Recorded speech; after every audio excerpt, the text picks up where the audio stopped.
Philippine Long Distance Telephone Business Solutions.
Tayo po'y muling nagkakatipon sa pag-ibig ng Diyos na sa ating nagligtas.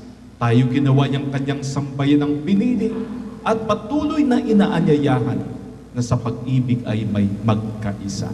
Muli po nating pagtibay na tayo tunay na magkakaisa bilang kapatiran sa Kanya sa pagpatian muna ng isang good morning na may kasama. Ng isang good morning na may kasama napakatamis ng ngiti. Good morning. Good morning. Good morning. In joy and thanksgiving, we begin in the name of the Father and of the Son and of the Holy Spirit. Amen.